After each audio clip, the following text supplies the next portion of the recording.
गमय मृत्योर्मामृतं गमय।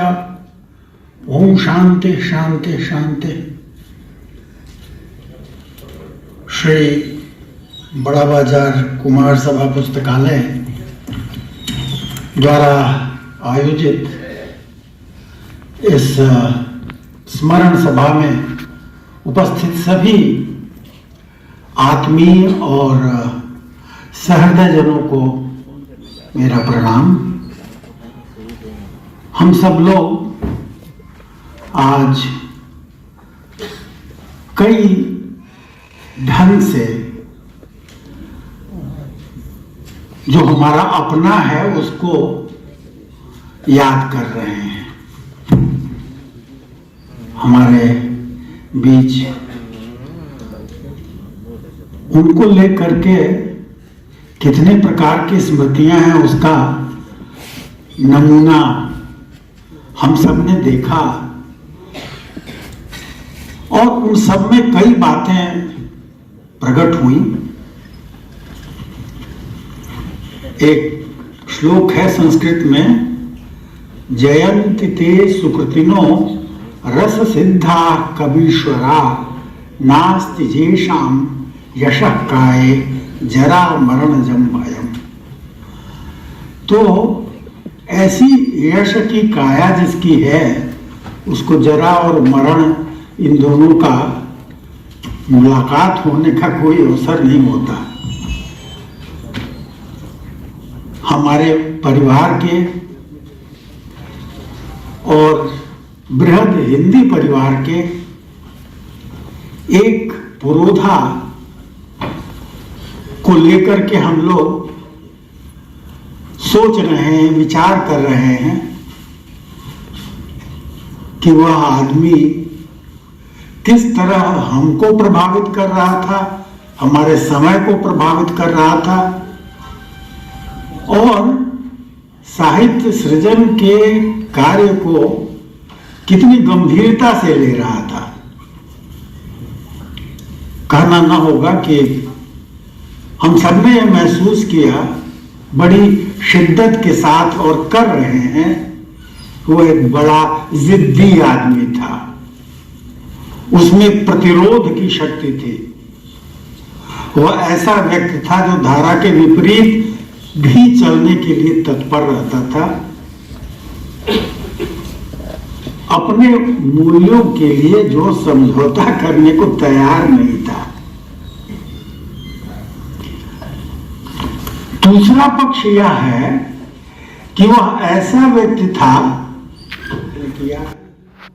भाई कमलेश जी ने कई बिंदुओं के ऊपर प्रकाश डाला और कई जगह ये लिखा भी है, उपलब्ध भी है, हम में से बहुतों को परिचय भी है।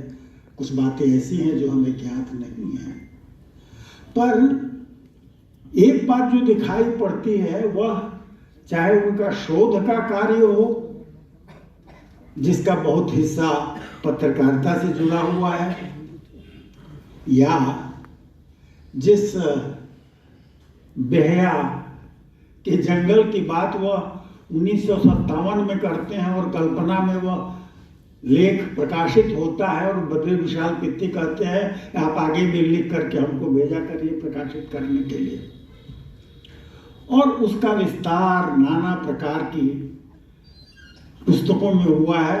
मैं समय का ध्यान रखते हुए उनका उल्लेख नहीं करूंगा, उनका उल्लेख किया जा चुका है। मगर सचमुच वो अराजक उल्लास है, वही उसका आप मान लीजिए कि नेता है पूरे कार्य का।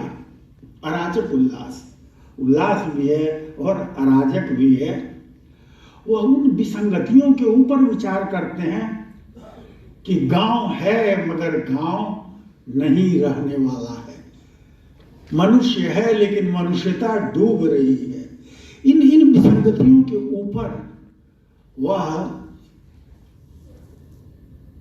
एक मधुर आक्रोश मैं कह सकता हूं व्यक्त करते हैं, सबकी खिंचाई करते हैं और कहीं आपको उसमें समझौते की गंध नहीं मिलेगी। मेरे अग्रज पंडित विद्यानिवास मिश्र के बारे में अभी कुछ विस्तार से अभी उल्लेख किया गया था। और मैं तो ये कहूंगा कि ये दोनों समान धर्मा थे, इस अर्थ में कि जिस तरह की रुचियां इन दोनों की थी उनमें बहुत हद तक समानता है कि शास्त्र भी पढ़ो और अपने समय पर भी विचार करो। एक पुस्तक जो पंडित विद्यानिवास मिश्र के कार्य के ऊपर है और संभवतः सबसे ठीक समालोचनात्मक टिप्पणी है, परंपरा का पुरुषार्थ। उसमें वह यह स्थापित करते हैं कि परंपरा का पुरुषार्थ इसमें नहीं है कि जो जैसे आ रहा है वैसे ही आगे बढ़ता रहे। परंपरा का पुरुषार्थ यह होगा कि जो नया है, आधुनिक है, उसको आत्मसात करके और वह नया बने। परंपरा धीरे आगे बढ़ती है, वह केवल जैसे था वैसे ही, चूंकि इसलिए के क्रम में आगे नहीं बढ़ती है। मैं विस्तार में ना जाना चाहूंगा क्योंकि समय नहीं है, लेकिन जो समय को, देश काल को, साहित्य को पहचानने की जो एक प्रवृत्ति आचार्य कृष्ण विहारी मिश्र में दिखाई पड़ती है, वो दो दृष्टियों से हमारे लिए विचारणीय है। एक, शोध का, अध्ययन का एक संस्कार और एक अनुशासन होता है। ये चीज आपको उनके कार्य में दिखाई पड़ेगी। कथन के ठोंक ठठा करके वो जो कहते हैं वो सब प्रमाण कहते हैं और बड़े बलपूर्वक कहते हैं और उस बात को हम तक पहुंचाना चाहते हैं। यह भी एक उल्लेखनीय बात है कि उनके लेखन में आप पाएंगे कि तरह तरह के शब्दों, फ्रेजेस, एक्सप्रेशंस की रचना हुई है, नाना प्रकार की। और भोजपुरी में भी कुछ लेख हैं उनके, लेकिन भोजपुरी की जो संस्कृति है, जो जीवंतता है, उससे लेकर के हिंदी को कैसे समृद्ध किया जाए, इसका उदाहरण आप उनके लेखन में पाते हैं। पंडित विद्यानिवास मिश्र की तो एक पुस्तक ही हिंदी की शब्द संपदा, जिसमें कैसे भिन्न भिन्न, जिसे बोली कह लीजिए, उपभाषा कह लीजिए, विभाषा कह लीजिए, जनपदीय भाषा भी कहा जाता है, लेकिन उन सबसे आप ग्रहण करके ही हिंदी हिंदी होती है। अरे बिना तुलसी और मीरा के कहां से हिंदी, बिना कबीर के कौन हिंदी। हिंदी जो है वो दरिद्र हो जाएगी जिस दिन ये सब उससे बाहर चले जाएंगे। तुलसी, कबीर, मीर, ये रहीम जितने हैं सब आप देखिए कैसे उसे जैसी सभी उसे समृद्ध कर रहे हैं। तो वह हिंदी जो आप पाते हैं उसमें बहुत सारे संस्कृत के शब्द भी मिलेंगे उनके प्रयोग में और भोजपुरी के प्रयोग भी मिलेंगे और उसमें प्रत्यय भी लगाते हैं, वो कई तरह के बदलाव ले आते हैं। यह प्रयोग देखने का है कि भाषा के साथ वह कैसे खेलते हैं। वह उनका प्रिय एक प्रयोग है। मैं कहूँगा कि भाषा में जो उन्होंने प्रयोग किया है उसको ठीक से समझने की जरूरत है और देखने की जरूरत है कि वो हमको कहाँ ले जाता है, किस तरह के अर्थ की नई छटा हमारे पास पहुंचाता है। अब बड़ी विचित्र सी बात है बेहया का वह जंगल, लेकिन उस बेहया को पढ़िए तो आपको पता चलेगा कि हम लोग कैसे बेहया हो रहे हैं, दुनिया कैसे बेहया हो रही है, यह भी है। और बेहया का अर्थ क्या है, जो दूसरे की प्रगति रोक दे, एक अर्थ उसका यह भी है। तो बड़े मार्मिक प्रयोग हैं और नए नए अर्थ की छटा को प्रस्तुत करने वाले हैं और हमको समृद्ध करने वाले हैं। मैं यह भी कहना चाहूंगा कि कुछ शब्द मेरे मन में आ रहे थे, उनके लिए कहें क्या? आप लोगों ने तो सब कह दिया है, मगर मुझे लगा कि एक बाल सुलभ उत्सुकता भी उनके कार्य में आपको दिखाई पड़ती है। छेड़ते रहते हैं, देखते रहते हैं, पहचानने की कोशिश करते हैं। यह भी एक बड़ी महत्वपूर्ण बात है जो कि मुझे प्रतीत होती है, जिसका उल्लेख होना चाहिए, कि एक तरह की स्फूर्ति ले आने की जिद है उनमें कि कैसे स्फूर्ति लाई जाए। ये उनकी चिंता का विषय है। और इसके कौन कौन से उपादान हो सकते हैं, कहां पर इसके प्रयास हो सकते हैं, उनके निबंधों में आप उनकी छवि पाते हैं। ललित निबंध की जो परंपरा शुरू हुई थी कभी बाल मुकुंद गुप्त से, माधव मिश्र से, आगे बढ़े हम तो द्विवेदी जी आते हैं, पंडित विजय निवास मिश्र आते हैं, अगे ने भी लिखे हैं निबंध, बड़े अच्छे अच्छे लिखे हैं, विवेकी राय और कुबेर नाथ राय, तमाम सारे लेखक हैं। और उन सब में एक वृत्ति है जो कि एक नाम दिया गया कि आंचलिकता, कि कहीं न कहीं वह जीवन का रस उस संस्कृति विशेष से ग्रहण करते हैं जो अभिजात्य संस्कृति है, जो नागर संस्कृति है, उसके सामने कहीं न कहीं समृद्ध भी है और कहीं न कहीं ओछी कही जा रही है। उसको खोद विनोद करके वो ले आते हैं और प्रस्तुत करते हैं। मैं समझता हूं कि शहर के लोगों को एक नया स्वाद मिलता है जब आप उन लेखों को पढ़ते हैं। उनकी रचनाओं का स्वाद जब आप लेते हैं तो आप एक नई दुनिया की रचना करते हैं। और भगवान बुद्ध ने धम्म पद में है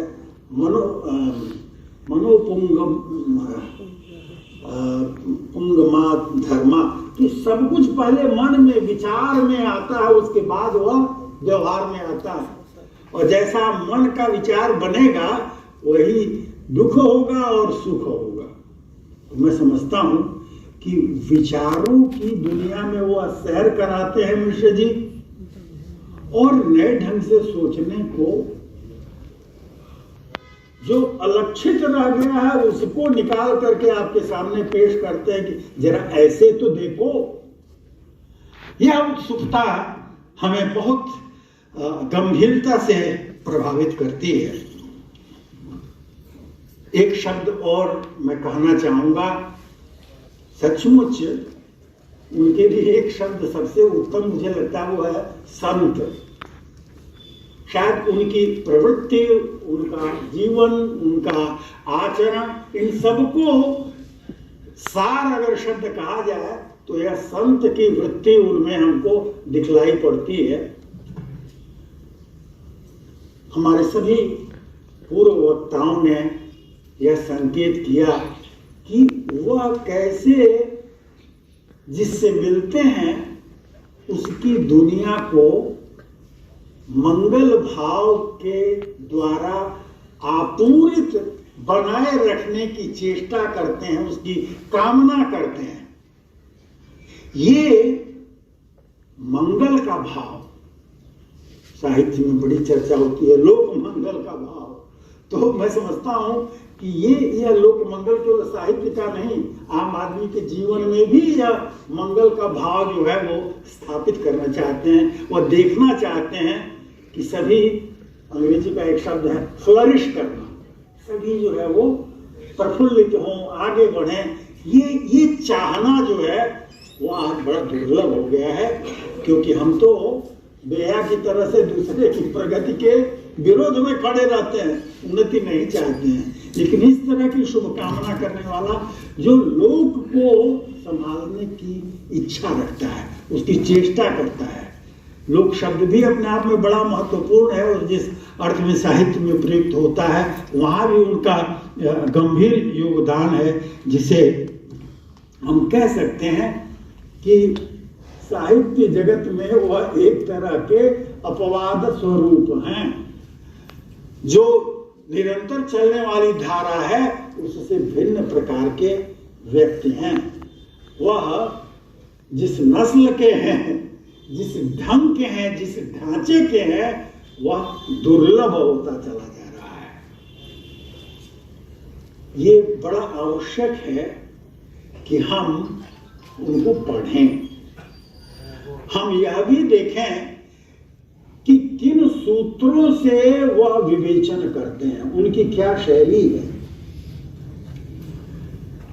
पत्रकारिता को लेकर के जो प्रतिमान रूप उनकी रचनाएं हैं, जिनका जिक्र किया गया, उनकी अपनी सीमाएं भी हैं।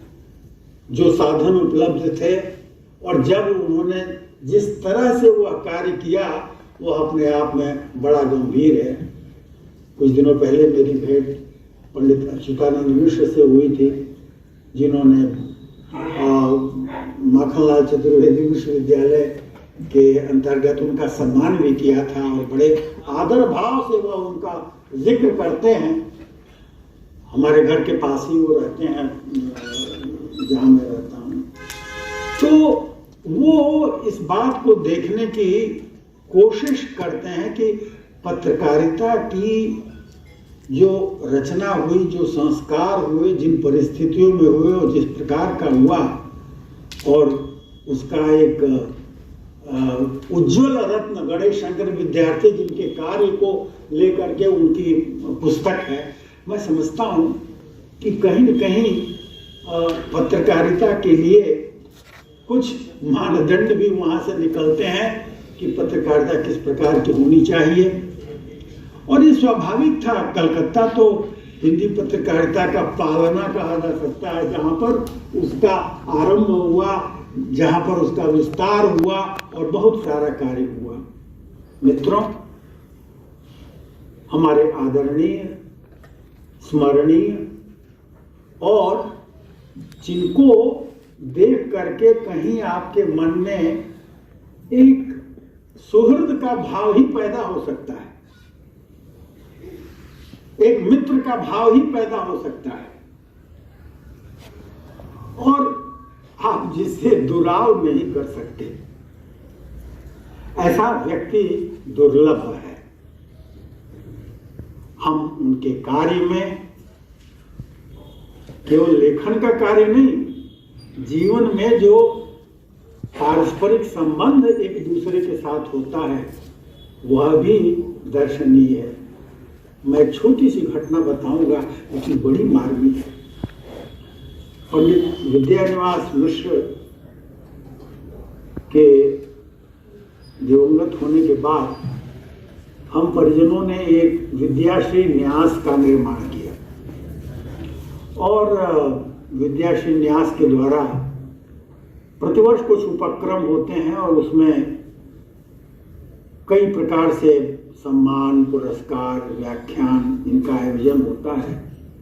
तो पहला विद्यानिवास मिश्र सम्मान हम लोगों ने निर्णय किया, जो निर्णायक मंडल था, कि पंडित कृष्ण बिहारी मिश्र के लिए दिया जाए। उन्होंने उसे स्वीकार भी किया। शायद आपको पता हो कि पंडित विद्यानिवास मिश्र का निधन आकस्मिक रूप से दुर्घटना में हुआ। वह गोरखपुर से कार से बनारस आ रहे थे।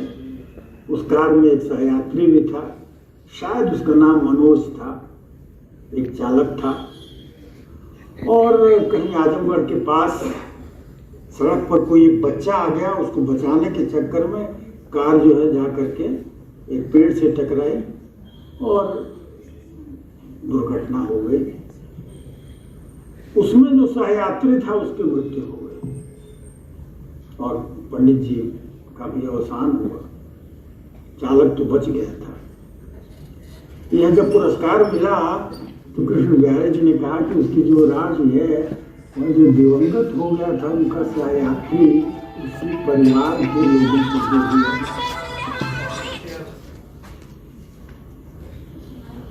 हाँ, सम्मान हम स्वीकार करते हैं। तो ये जो संवेदना उनके मन में है, जो मंगल की भावना, दूसरे का हित कैसे हो सकता है, उसकी चिंता करना,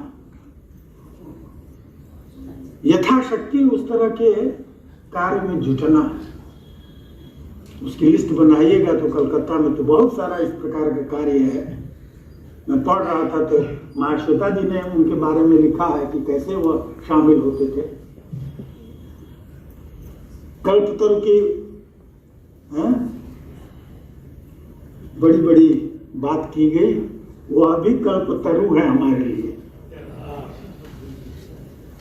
और ये जो कुछ उनकी रचना है वह उनकी लीला है, वो नाना प्रकार से उसमें प्रकट होते हैं अपनी रचनाओं में, और निश्चित रूप से उस कल्पतरु से हमें बड़े अच्छे फल प्राप्त होते हैं। मिश्र जी ने एक अध्यापक के रूप में एक नायक का काम किया है। नायक इस अर्थ में जो कि ले चले, जाने कितने लोगों के जीवन को उन्होंने बनाया है, मार्गदर्शन दिया है। कुछ उनके पक्ष में भी नहीं है, फिर भी नाना प्रकार से उन्होंने जो भी मिला उससे पाने के बदले में देने का ही प्रयास किया है। एक श्लोक में पढ़ूंगा, अकृत्वा पर संतापम, दूसरे को बिना सताए, अगत्वा खल मंदिरम, किसी दुष्ट के घर पर न जाना हो, अक्लेशयित्वा चास्माकम, अपने आप चात्मानम, अपने को क्लेश न दे। वो कहते भैया हम कलकत्ता छोड़ के कहीं नहीं जाएंगे, बस यहीं रहेंगे, परेशान मत करो। यत् स्वल्पमपि तद् बहु, इसी में जितना मिल जाए वह बहुत है, वो जो स्वल्प भी मिल जाए वह बहुत है।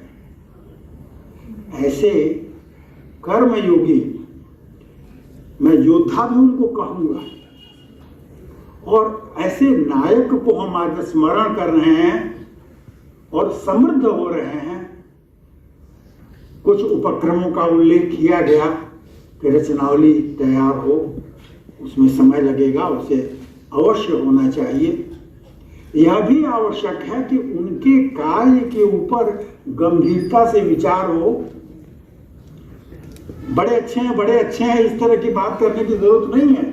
आप उससे क्या सीख सकते हैं, क्या सैद्धांतिक बात उससे निकल करके आती है, उस पर गंभीर विवेचन होना चाहिए। एक बात और मुझे याद आ रही है, मैं उसका उल्लेख करने का लोभ जो है उसका संवरण नहीं कर पाता हूं। यहीं से थोड़ी दूर पर एक जालान पुस्तकालय है, और वहां का एक कार्यक्रम हुआ था जिसके योजक यहीं थे पंडित प्रेम शंकर त्रिपाठी, और वहां तुलसी जयंती हुई थी 2015 में, अगस्त के महीने में, 22 अगस्त को। और उसकी अध्यक्षता पंडित कृष्ण बिहारी मिश्र ने की थी, और मेरा सौभाग्य था कि मैं वक्ता था। और तुलसी की भक्ति के ऊपर पता नहीं घंटे 1.5 घंटे जाने कितने समय मैं कुछ टूटी फूटी बात करता रहा, और उसके बाद आदरणीय कृष्ण बिहारी मिश्र जी ने अपना वक्तव्य दिया। मुझे याद है कि वह तुलसी काव्य में जो सांगीतिक तत्व हैं उनकी ओर हम लोगों का ध्यान आकृष्ट किया था, तो उसमें क्या है जो कि कंकण किंकिनी नूपुर ध्वनि सुन, तो आप सुन करके ही मुग्ध हो जाते हैं। अर्थ थोड़ा न भी समझ में आए तो वह आपको अलग दुनिया में ले जाता है। कुछ इस तरह की बात वह कर रहे थे, ऐसा मुझे स्मरण आ रहा है। तब वह उपस्थित थे साक्षात प्रत्यक्ष रूप से, आज परोक्ष रूप से उपस्थित है, भौतिक रूप में उपस्थित नहीं है, लेकिन उनकी ऐसा कहा उपस्थित है। मैं उन्हें प्रणाम निवेदित करता हूं, और मैं आशा करता हूं कि उनके जो विचार हैं, उनका जो कार्य है, वह कहीं कहीं हमारे बीच रहे। ये हमारा यत्न होना चाहिए। मैं पुनः सभा के प्रति कृतज्ञता ज्ञापित करता हूं कि मुझे यह अवसर मिला कि मैं अपने श्रद्धा सुमन प्रस्तुत कर सकूं।